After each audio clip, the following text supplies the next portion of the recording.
Welcome back to Outcast, beautiful people. It's so good to have you back or here for the first time for episode 6 of our live stream about all things made with love by passionate people in regional Victoria. Look, of course, if you missed the first few episodes where we talked honey, hot sauce, energy bars, cheese, wine, well, those episodes are available in our Instagram TV or on YouTube or from today also on Facebook for you to watch back anytime. So do make sure that you follow our social pages and you get the notifications when we do go live with Outcast.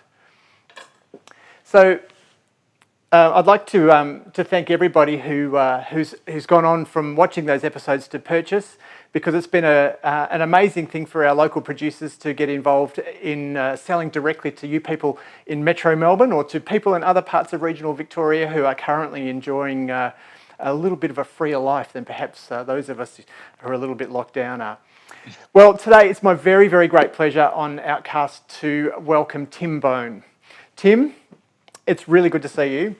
Really nice to meet you. G'day, Mike. Look, we know you, of course, from your appearance on MasterChef, but you know you're a Ballarat boy. You're known around the hood. You're at farmers markets. You're making toasties. You're selling foods, and you're really promoting that region as well. I've got to start by asking you though, Tim. MasterChef. How did you fall into that? Well, I definitely fell. Firstly, g'day, Mike. Thanks very much for having me on 1 hour out. It really means a lot to be on here. I think the stuff you are doing, it's such an amazing initiative to highlight regional produce and those little areas that those in Metro Victoria, Metro Melbourne might not normally hear about. So, yeah, it's great to be on and have a chat. And, yeah, we might even do some cooking. I don't know. Yeah, look, I'm looking forward to that. And don't forget, folks, this is a live streamed, and unless you're watching it back on one of the recordings, please feel free to ask your questions of Tim. He's told me that nothing is off limits. We can ask him anything today. If you've got questions, hit us up in the comments below. Tim, you sent me a list, right? And I'm gonna do the thing by way of the drama. Oh, you've got your mystery box there. I love it. This is so camp, but here we go. You know, look, you sent me this amazing list of things, and it just seems like I'll get that dirty box off the table, and you've got that beautiful produce in front of you. Let's talk about you and MasterChef. How did you find yourself? Well, I guess, Mike, I've always loved cooking. It took me a while to really get passionate about cooking. I think it wasn't until I moved out of home and had to start fending for myself as a poor uni student, and I'd start cooking for friends, that I realised that, hey, this cooking is actually fun, and it's a really great way that I can show my love for people. I think food's a great way to connect and show people how much you love them on a plate. I'm not the most maybe cuddly person or whatever. I think the way I could show my love for friends and family is through food. So and it really gives me that buzz when I cook for someone, whether it's a friend, family or stranger, and they enjoy it and they tell me that they love it. That's really gives me a really great buzz, and I think that's what drove me to sort of explore my culinary skills a bit more. I sort of became obsessed with shows like MasterChef on TV and all the other ones on the Food Network and stuff, and became obsessed with collecting cookbooks. I've probably got a good at least 100 in in various bookshelves. I think and I stuff. Can probably admit to that Guilty. as well. Claire's nodding in the corner here. Well. She's nodding. I know they become a bit of an obsession, but they're so good. So you've got then I think this itch to just love people with food. How have you scratched that itch whilst we've been locked down? Well, I guess it's been kind of hard because, not being able to invite friends or family around, I've really just had to cook for my beautiful wife, Abby, which has still been lovely. And through most of the pandemic, she was pregnant. So I guess just trying to cater to any of her cravings that she might have had along the way, which often helped me decide what I was going to cook for dinner that night. But also I've had to sort of pivot in terms of my brand, Tim's Toasties, where I'd normally be out at the farmers markets, the big events around Ballarat, like your Begonia Festival, your Spring Fest, that Ballarat's sort of renowned for. right. They were my bread and butter, but all of a sudden they were gone. There were no markets running, especially in that first lockdown. Everything was shut down. So I found myself at home twiddling my thumbs and thinking, "Holy shit, what am I going to do? Yeah. I've got a baby on the way. I need to provide for my family."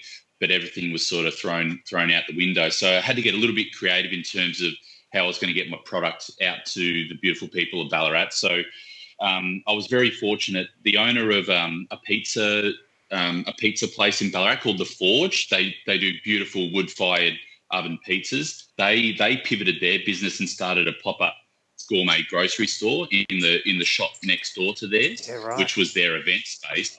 And the owner, Tim Matthews, contacted me and said, "Look, I know you're looking to get your product out there, but you're struggling. Can we find a way you can have your toasties in our shop and people can come in and buy them wholesale and take them home and toast them up at home?" Yeah, right. So that was at the start. So for him to reach out, that was pretty special, because I wasn't sure that could even be an avenue. So I started doing that for a couple of months, and that was fantastic. And so at least it gave me a sense of purpose and something to do. And then there was that sort of awkward moment between the first and second lockdown, especially for us in regional Victoria, where markets did open up again, and I did a few. We all had our masks on and were very careful, social distancing, sanitizer and all that, and that day were good. But then all of a sudden we go into lockdown again, and then we're back to where we started. It felt so heavy that moment, didn't it? Yeah, absolutely. Yeah, just because you felt like you were slowly coming out of it. And my heart goes out to anyone listening, and yourself in Metro Melbourne. I mean, you guys have had it a lot worse than we have. But did you find yourself, like so many of us did, just going, "I just need comfort food," right? Like I everything I did in lockdown 1.0 to get fit and eat healthy, yeah. I'm like, screw that. I am just gonna bring me the comfort food. Exactly. Pasta, carbs every night of the week. I do not care. Toasties, yeah. Speaking of toasties, we are going to cook together, and I've just seen that the light is not on in my machine, so I'm going to switch that thing on. Oh, good idea. First lesson of toasties, always preheat the toasty press. There you go. Write that one down at home, people. Preheat the toasty press. We've got a couple of pretty avid toasty makers in the house here. And I said, have you got a question for Tim Bone when I talked to him today about toast and toasties? And one thing we talked about over I was going to say breakfast, but it was more like almost lunch. Toasty versus Jaffle. Ooh, this is a pretty hot topic, but I guess I grew up on Jaffles. My mum would make like your tin spaghetti and cheese Jaffles, or if you'd have leftover spaghetti bolognese sauce, you'd put it in a Jaffle with some cheese the next day. So I sort of grew up on the Jaffles as well. But and it's funny, I had Jaffles yesterday. We had leftover some salami, some spring onions, and just through it in a Jaffle yesterday. Right. They hold wet things really well, don't they? They do, and you've got that little pocket of goodness, and then you whenever I eat a Jaffle, that first bite, you'll always end up burning your mouth because you underestimate how hot it's like molten lava on the inside. Tell me then, as a kid, did you get the tin spaghetti, 2 bits of white bread in the Jaffle maker? Yeah, that was it. Yeah, you've got all the food groups there. Carbs anyway. Yeah, exactly. But I've still got a soft spot for tin spaghetti nowadays. I think, not that I have it very much anymore. So long as you don't think of it as pasta, it's fine. Exactly, that's right. But so with my toasties, I put them in a big sandwich press. Yeah. Or if I'm doing them at home, just a couple, and I don't feel like the Jaffle, I'll even just fry them in a frying pan, just both sides, lots of butter until they're nice and golden. Yeah. You put a lid on, and you can, even if you add a little bit of water and then put the lid on, it helps to sort of steam the toasties through if you're doing it in a pan. And I love doing it that way. But when I'm at the markets, I've got 2 big industrial sandwich presses that can fit about 6 toasties on each one, and it's fantastic. It cooks them in about 2 minutes. Yeah, great. And you get, so and it doesn't squash them too much too. Because the thing I hate about Toasties too is when it squashes it too hard and you end up with all the filling and cheese just oozing out and there's nothing left in the bread. It's all over the toasted sandwich maker. That's an argument we have constantly in the house. Like, who squished it too far because it's all over the bench. Yeah, hey, let's have a look at this list that you sent me, and we'll do a little Yarra Valley versus Ballarat comparison here. Yarra Valley. Well, I know there's something that. So my local Kitchen and Butcher. Shout out to Kitchen and Butcher. Yeah. You guys are amazing. They hooked me up with everything we got here today, except the rocket and the onion, which I went to my local organic grocer for. Shout out to Nikki in Hillsville. She does a great job every Monday and Tuesday. She occupies the driveway in a distillery, rocks up with a van and sells veg out the back of it. It's just great. I love it. That's so good. Yeah. So they did supply me with the good Meredith goat's feta. Yes. I love this stuff. Yeah. I could literally eat it. Do you know that you can actually buy it in buckets now, like two litre buckets? And I literally could. I could just eat it just out of the jar like this. Let's admit it. We're both honest men, Tim. We do that. Yeah, we do. Let's be honest. But it's just such an amazing product, and Meredith's only 20 minutes down the road from Ballarat, and the product is just unbelievable, and they're really kicking goals. I think you can pretty much get it Australia wide now. Yeah. It's pretty well known. Everyone knows the Meredith Goat's cheese brand now. So what else did you have me get there? So we've gone with a bit of an Italian theme today. I like to come up with different names for my toasties when I create them. I'm a big movie and music buff, so they've either got sort of music or movie themes to the top names of the toasties. So I'm going to call this the Italian Stallion today, I reckon. It's sort of that Italian theme. Nice. So I've got some salami. Did you get some salami? Did. I like a bit of chili in my salami, so I've got this hot suppressor. My language. I've got this hot suppressor. Yeah. Beautiful. I got some salami from my local butcher, John Harbour in town. Again, from Kitchen and Butcher, this stuff is just unreal. It's beautiful. Looks great. I smell the chili in it. So, have you made your own? Yeah, I know. I never have. That's something that I'd love to try. Yeah, it's just it's a great day with. I mean, they say by Christmas time we'll be able to get people back together, and it's probably a little late to make salami at that point. We should have been making it last month. Yeah. But it's just the best thing to do. It's really cool. Yeah, I love. I've got friends that are Italian, big Italian families, and they'll post on social media salami making day, and it just looks like so much fun. And I'd love to go to one day. Being in the Yarra here, lots of foodie, winey type people. A lot of the wineries will do that as a staff day, and they all just get together and make sausages, and they don't sell them because that would be illegal. Yeah. What else we got? I've also got some olives. Yeah, cool. So my olives are from Mount Zero. Hey. Mount Zero olives from the Grampians. Oh, beautiful. Excellent. It's a beautiful spot up in the Grampians. These are their pitted Kalamata I should have loosened that, but I wanted this to be real. So here we go. Come on, muscles. Yeah, now I've got salami in my hands. There we go. Yeah. Oh, lucky I wore the apron today. Lovely. Okay. Yeah. So these are. Then I've got some. Mine are manzanilla.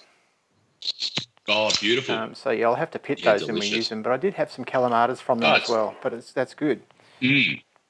Beautiful. Then we've got some sun-dried tomatoes. Yep. These are from my local greengrocer called Wilson's Fruit and Veg, where I get all my a lot of my local produce from. So which is great. Again, we've got these have been supplied to me. I'm not actually sure where these are grown, but they're supplied again from Kitchen and Butcher.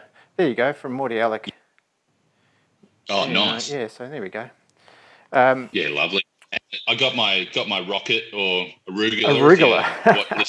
If you're listening in America, my rocket from my local greengrocer as well, Wilson's Fruit and Veg. And what else have we got? Red. You said to me, we've got a good red onion, but you said to me to find some spreadable butter. Now, that's a real thing, isn't it? Like a really good spreadable butter. You've got a supplier for that where you are.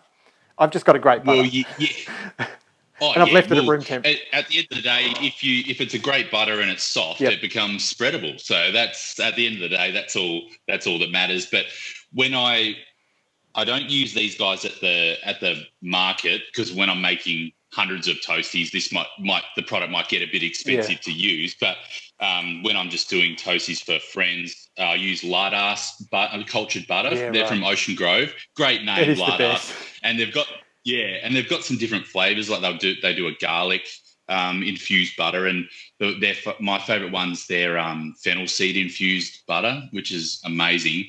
But I accidentally forgot to get it, because I usually get it from my local bakery as well, which is where we'll get to next. But so I've just got some other butter today. But yeah, just wanted to give Lardas from Ocean Grove a bit of a shout out as well. Well, Yeah, look, speaking of shout outs, we're getting product. people are shouting out their regional producers. I think people are pretty happy with this idea of getting stuff local and regional is. I think even if you can't source something from somewhere, like you say, Ocean Grove is where your butter comes from. Yeah.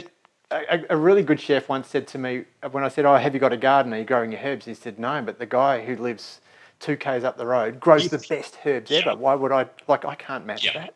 So, Yeah, I love it's fun that. to make your That's own butter, fantastic. but if someone's doing a good job.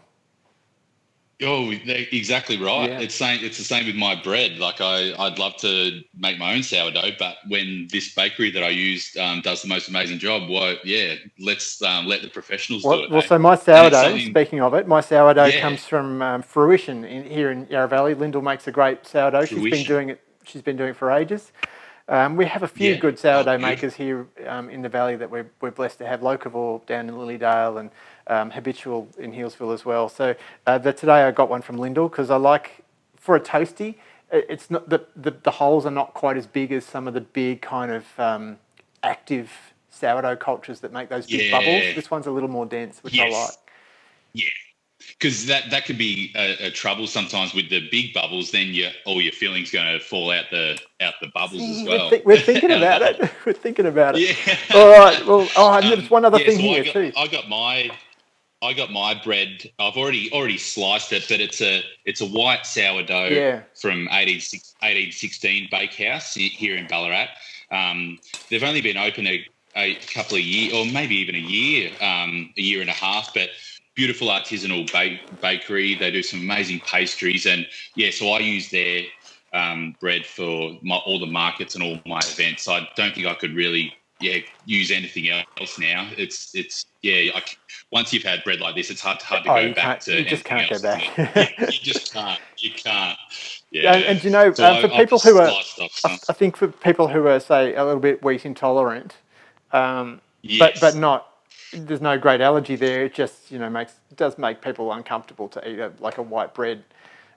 Often I think just one good bit of sourdough a couple of times a week, and you've satisfied that itch, and often because it's a better product in the first place, you're not feeling as sick, are you? So exactly, with the fermentation, it's good, better for your gut. A good rested dough is always better for your gut. So an Italian pizza chef told me about his 5-day rested pizza dough, and I thought 5 days. Yeah.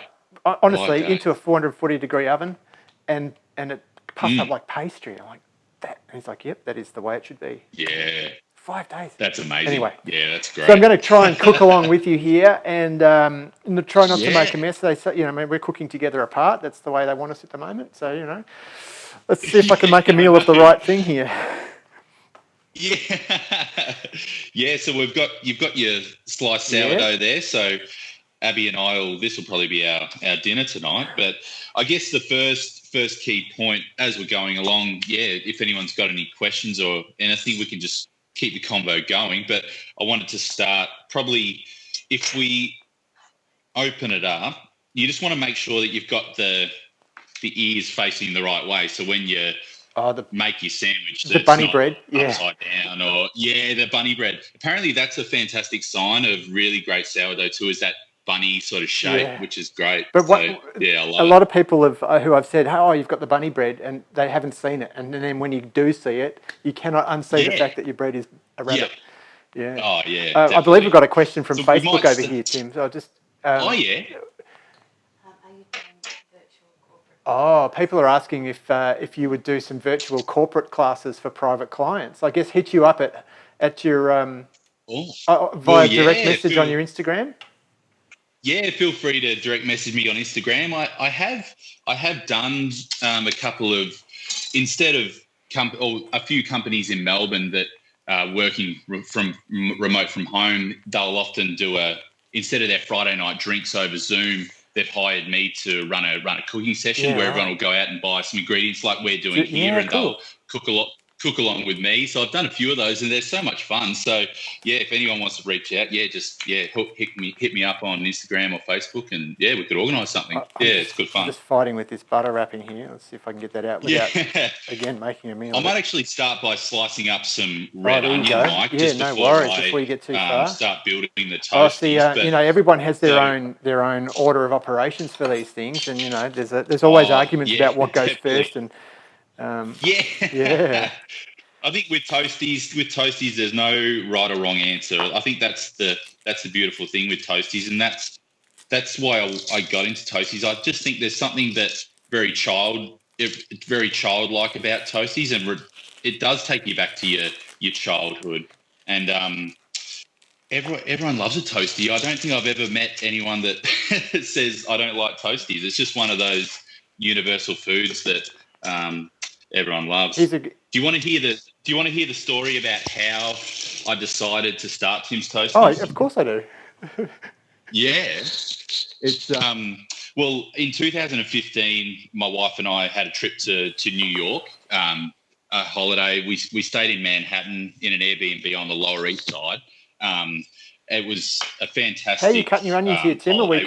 Are we cutting rings? Or are we cutting slices? I just cut it in half, and then I'm just doing some nice thin slices. Yeah, no worries. So you're staying Manhattan, the Lower East Side? So 2015, staying in the Lower East Side, an Airbnb, and just up the road. Oh, it was an extra special holiday because I asked my wife Abby, or my now wife Abby, to marry me in New York. So New York will always hold a special place in our heart. That's pretty special. It is. Have you been to New York before? I've never been to America. Oh, it is an amazing city. I don't know if I'd be rushing back to America anytime soon. No, but it's an amazing city. Yeah, so just near our Airbnb where we were staying was a little hole in the wall place, and all they made was grilled cheese sandwiches. They were called Cheese Grill, and that's all they made. And there was a sign out the front that said, "If this isn't the best grilled cheese sandwich you've ever had, we'll give you your money back." And it's safe to say I never asked for my money back. Right. It was just amazing. And I'm like, how can they make just something so simple as bread and cheese and butter, I guess, just tastes so amazing? I just couldn't wrap my head around it, why it tasted so good. And that was sort of became our local haunt because you could get a beer there, and they were open really late as well. So we'd often drop in there on the way home and grab a toastie and a beer on the way home. And I thought I had an idea of maybe I could take this idea back to Australia, back to Ballarat, and bring toasties to the people, gourmet toasted sandwiches. So that's where it all sort of started. Do you find that actually I should ask you what I'm doing next here before? So I've got my onions set aside. So onions set aside, beautiful. Then we might get our bread and just butter both of your outside. So I'm going to make 2 toasties. So if you want to butter generously, so you want that nice. That was what it sounded. You want that nice. That was what it sounded like, everybody. That was me dropping a prop on the ground and it smashing. Oh no. So to get that nice golden crunch on the outside of your toastie that makes a toastie amazing, it does take a generous amount of butter. I mean, toasties aren't something that you eat every day. I probably could, but it's a sometimes food. I love it. I sound like a teacher there. Sometimes food. Well, you did have your career before this was as a teacher, Tim. So a primary school teacher there in Ballarat? I worked at a primary school here in Ballarat. I ran their kitchen garden program under the Stephanie Alexander kitchen garden program. We all know Stephanie Alexander. She's just an amazing woman, and this program's been around a good 15 odd years, I reckon, and it's just gone from strength to strength. And we had a beautiful veggie garden at school where the kids would help to grow the produce, and we'd go out in the garden and pick what we were going to cook with that day, and that real paddock to plate mentality and giving the kids a appreciation of where food actually comes from. Like, it doesn't come from a packet, or I think kids are a bit ignorant nowadays, just in terms of, well, you go to a supermarket, everything's just there, but we're having that understanding of it grows in the ground, and the effort it takes for you to have food. I think it's really important for kids to know that. And look at, and to also be able to cook. It doesn't take anything extraordinarily complicated for that sort of realization moment to happen. And how good is that moment when kids go, "Oh, I get it," It's the best. And the look on the kids' faces, say if they've grown a bed of carrots from seedling, and then they go and pick one out, they taste it straight out of the ground. They've helped grow it. They've got that appreciation of, I grew this carrot, and it'll be the best carrot that they've ever tasted. Yeah, that's why I really love my job, and getting kids to try different foods that they might not have necessarily tried before, and try different recipes. And it was great. Then they would go home, and some of them would come back over the weekend and say, "Oh, I made that recipe we made the other day," and so that was pretty cool. So yeah, I love that role, and it was sad to leave. But after MasterChef, I thought, well, I've really got to try and capitalise on this. You've now. got a profile. And I've always had this dream. And I guess, I'm still passionate about working with kids, and I've run different kids cooking classes and stuff as a result. But I thought, I've always had this dream to make toasties for a living, so now I get to live that dream. Well, okay, back to the toastie. Here's another controversial question: do we butter one side or both? Good question. I only butter on both the outsides. I don't worry about the inside. As long as both of the outsides are buttered, I think we're pretty golden, right. Yep. So next we'll go on with. Have you got some pesto? Yeah. So I didn't talk about the pesto. This is. I've got Rose's Gourmet Traditional Pesto again from Kitchen and Butcher here in Healesville. It's a. Oh yeah, beautiful. It's a. Look at that colour. I know, it's amazing, and it's another fresh product. Yeah. Good whack of the little pine nuts in there too. I can really smell that. Oh yeah, that's great. Mine was just from my local greengrocer as well. So you want a good amount of that on the bottom of 2 slices of your bread, so the non-buttered side, and just give that a good spread out. All right. Of course, you can make your own pesto, but on a Tuesday afternoon, it's handy just to have a jar in the fridge. Let's be honest. I'll tell you what. It's, maybe on the weekend. I know that this jar of pesto is not going to go to waste in this household. Let me tell you. Exactly. I think it's already been earmarked. There's a big nod going on in both corners of the room in front of me. Yeah. Make some green eggs and ham, or a nice beautiful pesto pasta. Love it. All right, so I've just buttered nice and generously both sides with some pesto. What we might do now is go on with, grab some of our beautiful Meritus goat's cheese and then crumble. I'm going to go 1 block probably for each. Oh, yeah, right. Each toastie. Yeah, let's be generous. So there's my favourite toastie recipe. I noticed you give yours names, which is fantastic. So I was thinking, what would I call this one? And I think I'd probably name it after the cafe that I discovered it at, which was just called Refreshments. And it was just a good bit of sourdough. And maybe I'd call this one the Georgie Foster Special, if you're watching, Georgie, as a shout out to you. And it was just a good bit of sourdough, a couple of cheeses, like a Comte, a Gruyere, and sometimes a little Parmesan on the outside. Oh, for that little bit of a crunchy crust. Yeah. And then it had some freshly cut local ham, just randomly chopped, kind of slicey sort of vibe. And then jalapenos, lots of pickled jalapenos. And that was it. And it was just these 3 simple flavours. It was so good. Yeah. Anyway, there's a lot of cheese in this too. And that's the thing. A lot of cheese, which helps. And that's the thing. Sometimes you don't have to get too complicated with a toastie. Sometimes it's just the quality of the ingredients. You start with good quality bread, a couple of nice cheeses, and you're pretty much there.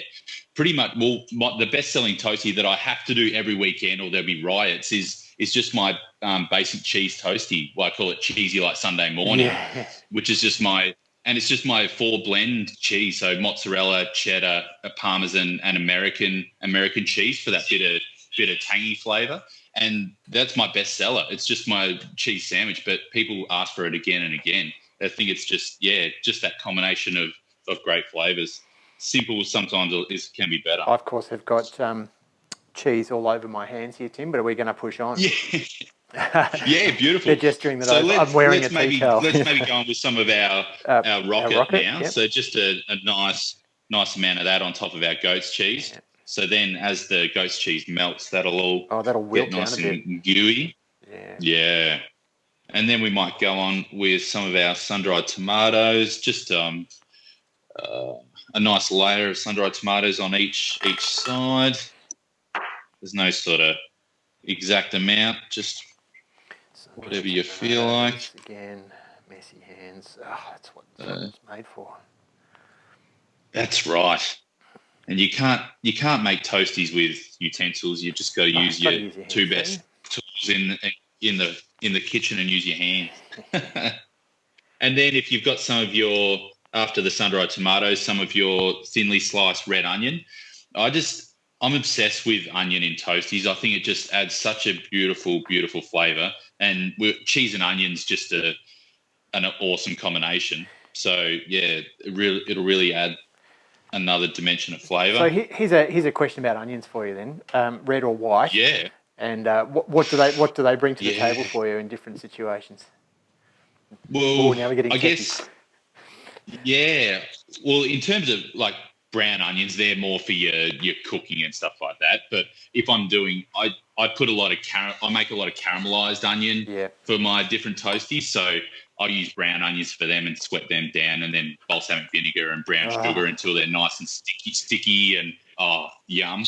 But then if I want that freshness in a toastie, I'll usually use red onion. I don't use white onion as much, but I love the flavour of the red onion that you get. So after the red onion, we might go on with some of our olives. Yeah. So your olives have got pips in them, don't they? But that squeeze them out. So you can almost just pull them apart and just pull the pip out. See, I'm just sort of tearing my olives just because I find if you put them in whole, because they're round, they tend to slip roll out of the toastie, and you lose half of them. But so if you just tear them in half, olives in something like this gives you that. I mean, because they've been sitting in brine, it gives you that little kick of salt, doesn't it? Yeah, kind of definitely. That's right. Kind of doing the job of a vegetarian anchovy there. Exactly. We're about to go non-vegetarian here anyway, We are, but yeah, definitely. If you left out the salami, you could. Yeah, this would be beautiful. So this was a point of discussion. This was a point of discussion in the house this morning. One of my son's friends had said, "You can't have a toastie unless it's got ham. It's not a toastie. It's just a sandwich." Oh, really? Yeah. Okay. So it was pretty. That was obviously a very strong childhood association for him. Yeah. A toastie has to have ham. Yeah, I get it. But if you did imagine adding some roast pumpkin to this, or some grilled mushrooms that you've cooked in some herbs and garlic, and you wouldn't even miss the meat. Let's be honest. Yeah, I've got to say, Tim, it's not gone on unnoticed in the room here that I have gone like MasterChef week 1 here, and my kitchen has exploded, and you are chef-like, working with precision in your section. Oh, well, I guess that's one thing that one of the things that I took out of the show is trying to keep clean as I go, and because otherwise I'd have George Columbaris screaming at me to clean down. Yeah, it's a bloody mess. It took me a while to get that, but now I think it's just become habit, which is kind of nice. Yeah, I think that's something important, because if you cook clean and you're cooking with a clean bench, I find you're in a better headspace and your food will be better because you're not frazzled if everything's all over the shop. But I'll add cook-ups and there'll be stuff for miles. So don't hold me to that. There's all right. So There's a lesson there we've for got our everybody, I olives reckon. on there. Just keep clean. Exactly. All right, so now we're going to turn this beautiful vegetarian toastie and make it a carnivore by adding our beautiful salami. Or you've got some suppressor there. Looks great. This suppressor's amazing. Yeah. So this one my butcher makes on site, which is always nice. So you want a nice amount. I mean, you want to be able to taste it. So I'm going to put a good couple of at least 2 or 3 layers on there. Thank you again, Kitchen and Butcher, for this amazing week this morning. Fee cut this up for me on the spot. It was great. It's been so good that those guys have been able to stay open, and they've pivoted as well. They're doing local deliveries and so on. Oh yeah. They bought a van to get around and deliver stuff to people. There's so many stories, isn't there? Just the resilience of the hospitality industry. Yeah, go for it. The resilience of the hospitality industry, both in regional and Metro Victoria, just amazes me. And just, I know it's been so hard and heartbreaking, but for them to stay positive and I think that's the word of 2020, isn't it? Pivot in terms of the hospitality, in terms of what can we still do to get our products out there. And because I don't have my own shop, so I was a bit bit lucky in terms of I didn't have rent to pay or staff to pay in terms of that, but a lot of people are a lot worse off than I was. Yeah, it's anyway, here we are. We've got Toasties. The world is going to be good. We do. Yeah. All right. So let's just check. We've got our onion. We've got our pesto, olives, sun-dried tomatoes, goat's cheese, salami, and rocket. We are done. What I want to do, I won't put any salt in the toastie. I have a little secret where I put some sea salt flakes on top once it's cooked. But I will, if you've got a little bit of pepper there, we might just put a bit of pepper. This is the one thing I pre-prepared. Yeah. Oh, lovely. So there's a little bit of pepper going on top of that suppressor is really going to give that a kick, hey? Oh, yeah, definitely. Lids on. So butter, obviously, on both of the outsides. I've got my toastie press just out of shot, but what I'll do is I'll go and chuck them on, and then I'll come folks, back. Here's one we prepared earlier. This is as it happened, right? This is as live as it gets. So let's hope I don't burn it. And we don't want this to fall down too hard on these either, do we? You just want them to stay a little bit lifted. Yeah, you just want that lid just to rest, because you don't want to squash the hell of it, because there's a lot of goodness in there that you want to keep in there. And I have to prop mine up with a bit of bread so that it doesn't come right down. Yeah. There you go. Oh, the sound. All right. I'm sure everyone can hear that. Yeah, that's the sizzle. All of that oil from the pesto and everything and the butter on the bottom that's just gone down under that hot thing. Oh. Yeah. Just makes me very happy. It makes me smile every time. So, if I can take you back to MasterChef again, Tim. For sure. I'm a huge fan. I'm a big follower of the show. I've seen every season. But for me, there's actually not very much on television between seasons of MasterChef. I'm that person. But whenever people suggest to me that, like, you should have a go, you should have a crack at MasterChef, and I look at the pressure that you guys are under, and I look at the mess I make in the kitchen, for example, but I can't imagine myself cooking under pressure like that. How did you find your inner Tim? To still keep doing what you were loving. Yeah, that's a great point. I guess even before MasterChef, Mike, I had a fear of failure, and I'm someone that worries what other people think of me, and I also lacked in a lot of confidence. So to go on a show like MasterChef was completely out of my comfort zone. In terms of how I got on the show, I was lucky. I got nominated by a beautiful lady, Jenny, that I work with. She runs worked at the school with me in the kitchen, but also she was from Geelong and ran a coffee van down in Geelong at the farmers markets and stuff. And I didn't know this, but before a season's going to start, a few months before, the producers will go out to farmers markets and stuff and almost scouting for possible contestants for the show. Yeah. And Jenny got talking to one of the producers, and she dropped my name and said, I know this guy, Tim. He runs the kitchen at school. He'd be fantastic for the show. And then she put in a good word for me. And then he called me and said, look, we really think you should apply. I didn't even consider applying.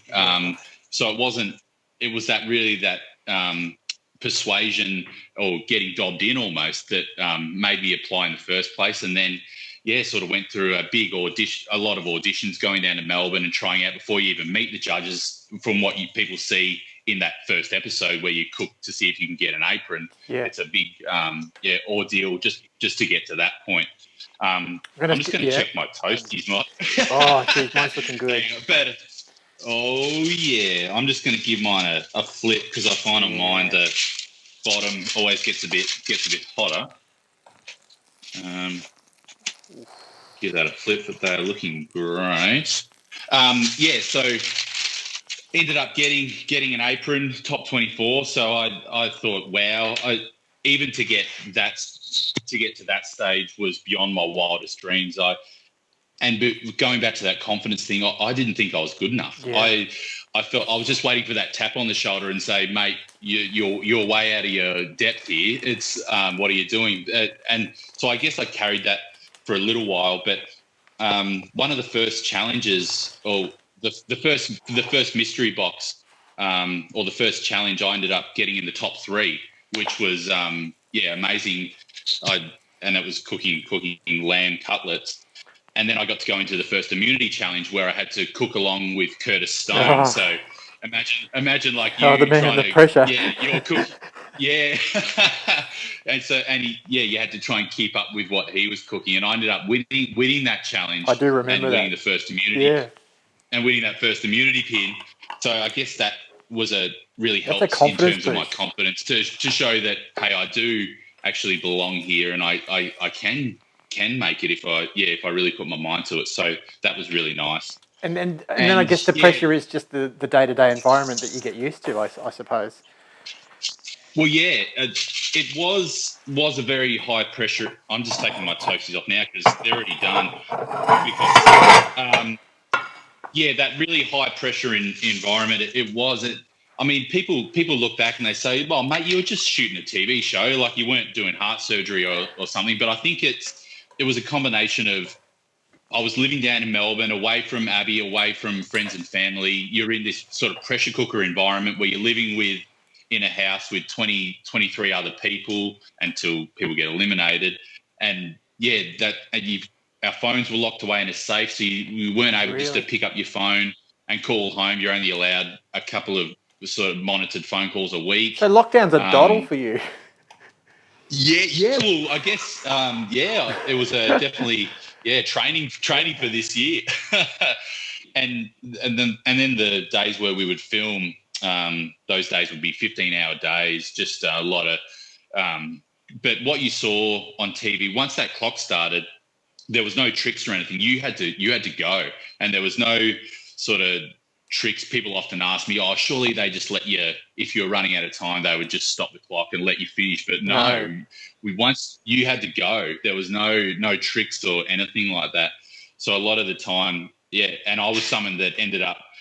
I was always I always used every last second, and then I thought, no, this next challenge, I'm going to be organised. I'm going to finish with 5 minutes to go, and I'm going to have time to plate it up all beautiful. But then all of a sudden, 10, 9, 8, and I'm just throwing stuff on the plate, and I'm surprised I didn't have a heart attack during it. It's just so much pressure.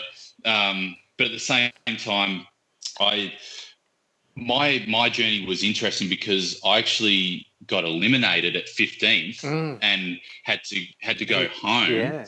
But in terms of but then there was a second chance cook. So anyone that was eliminated up to that stage got the chance to cook again, and whoever cooked the best dish got back in. And I was lucky enough to cook my way back into the competition. So I think having that experience of being eliminated and getting a second chance was really a good kick up the butt to not squander the second chance that I was given. So when I went back into the competition after I was eliminated the first time, I was refreshed because I got to go. I was able to go home for a couple of weeks, and I just practiced, and I really pushed as hard as I could. and ended up getting quite confident throughout. And if you watch, as you watch the show, you'll know desserts weren't my affinity. I was more into my cooking meat or pork belly or a steak or something like that. But Sweet Week was one of the first weeks back when I came back the second time, and Sweet Week ended up being my best week. Yeah, really. You nailed it. I ended up making it through to the immunity cook. I got hammered by the professional chef, but the Sweet Week ended up being one of the best weeks. And I think that was just trying to control my nerves. It was okay. I found it was okay to be nervous, but it was about harnessing that nervous energy in a positive way.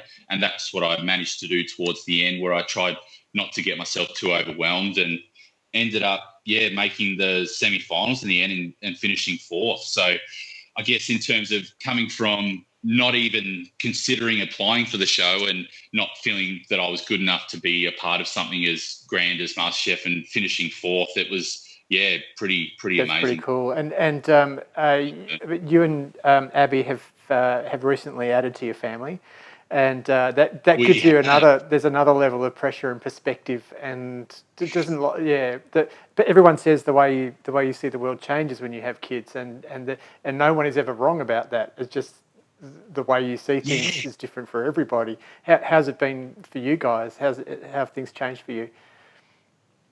It's amazing, and whenever someone asks how's fatherhood going, I'll often say you don't know what it's going to, until you become a parent, you don't understand what all the fuss is about and why but it's just unreal, and you really can't explain just how special this little thing can be to you, and you all of a sudden it puts everything in perspective, and you would do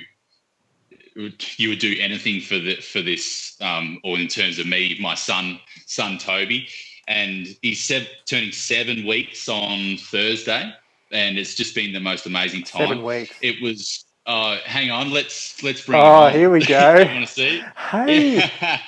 Oh my Here he goodness. is. Hello. Oh, he's fast asleep at the moment, but this is little Toby. Oh my goodness. He's got a good set of hair, but I think he's going to be a ranger as well. The poor thing. I didn't wish that on him, but looks like it's starting to get that little bit of a tinge to it. Yeah. Oh yeah. Wow. I should have I've got him a matching Tim's Toastie outfit. Yeah.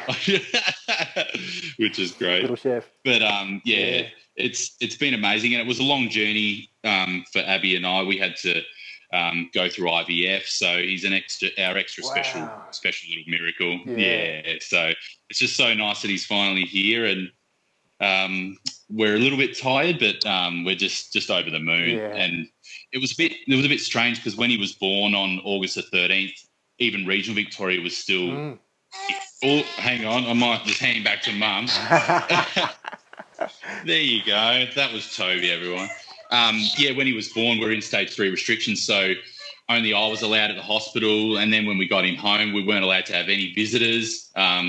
So our parents, Abby's mum, just had to come to the front door and sort of peek through the window, and that was really hard.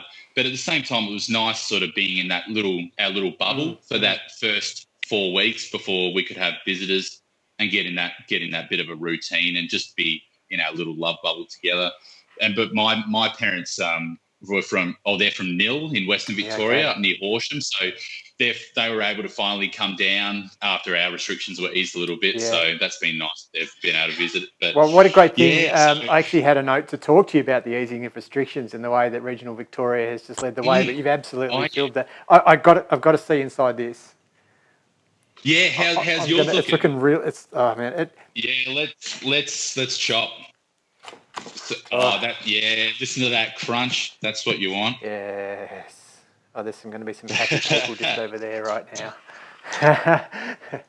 So you can see all those beautiful layers in there. See my goat's cheese starting to ooze out. Yes. Yum. Should we have a little? Yeah, I reckon. Taste? What do you reckon? Well, this is going to be great for everyone watching at home. Sorry, oh wow. Oh yeah. Yum. The salami just, The, oh man. the salami, you get that creaminess but sharp taste from the goat's cheese. I love the peppery, just the pepperiness that you get from the rocket. It's just something simple as that. And your little bit of seasoning on the outside, that's just gold. Oh yeah, don't forget. Yeah, I always add a little bit of sea salt flakes just on the top, and I do that at the market.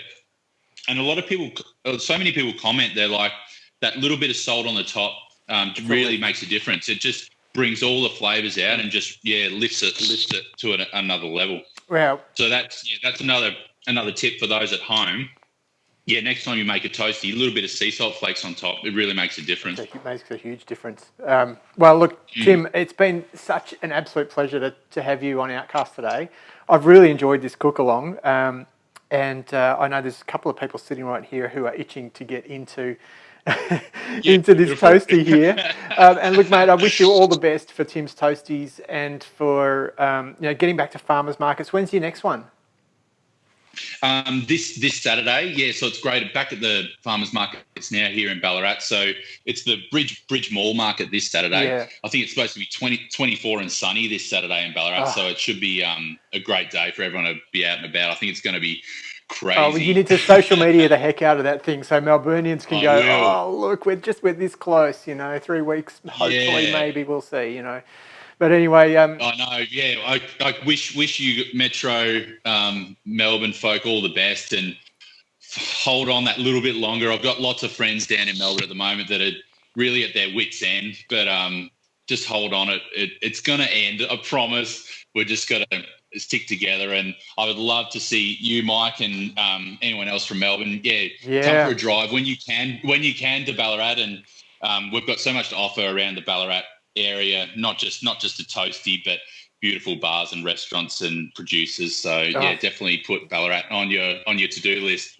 But it's absolutely, it's a long to-do list, but every time I talk to one of our passionate producers on Outcast, I'm just reminded of how short I need to make my list so I can get to everybody. Yes. Yeah, that's and right. Ballarat is so good. I've never been to the Yarra Valley before, so I'll definitely, that's on our to-do list from our end. Well, hit us up when you come down. We love our wine. We've got lots of friends who love to share the food passion with people who've come from all over the place, really, and the Yarra Valley is waiting with open arms to welcome people back as well. It's been a little bit frustrating to be part of Metro Melbourne. I can see regional Victoria out my window over there. Yeah, I might walk there in a minute. But we're very close. And thanks so much for joining us, Tim. Look, no worries, Mike. It's been a pleasure. And thanks, beautiful people, for joining us on Outcast today. I really hope you've enjoyed another little insight into what's going on with a passionate producer outside the Metro ring.